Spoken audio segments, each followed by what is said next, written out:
Robert Rausch, Vice President and of the IRF ITS Business and Systems Committee. In your opinion, how is US experience in ITS systems relevant to the traffic challenges found in the Gulf region? I'm one that believes in standards. I'm going to start there. And the U.S. experience in the use of application of the standards, I think, is very relevant here. Most of the cases I've worked on have had to look at large-scale implementation, and by employing the standards, or even if it doesn't do everything you want, modifying and keeping it public and open is the biggest thing I would recommend, and that's one of the lessons learned in the U.S., and I certainly hope that would transfer here, because open systems, adherence to standards, and if you got to modify them, that's fine, but make them public. That is really one of the strong points of being a deployable, an extensible, expandable system, and that's what you want your ITS to be. And here, from your personal experience at the World Meeting in Riyadh, we saw a number of sessions on ITS-related topics. Did any particular message or example of technological innovation strike you as particularly promising?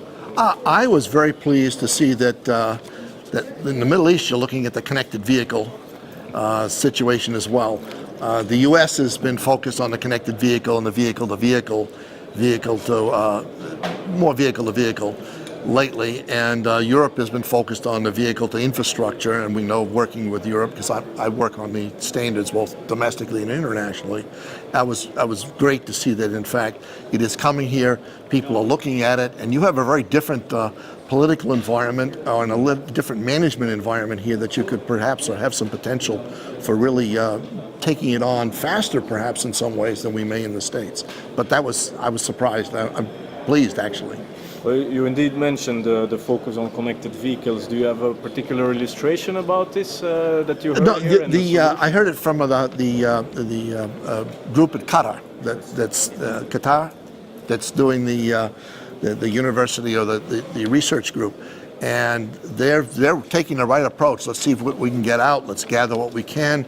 Let's get ourselves ready for this, because your vehicle fleet here turns over. I didn't realize it's a much faster turnover.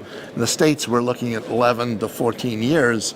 That's a hard turnover for that kind of technology, whereas here you have potentially a very short turnover. You could actually be ahead of the curve in deployment once the political issues are worked out. And as I said, we've got the business case and political issues haven't been worked out in the U.S. completely. And you could work them out here, perhaps, and it'd be interesting to see how fast you could actually do something. Yes. Well, I also attended now this a session on ITS, also in cooperation with ITS America.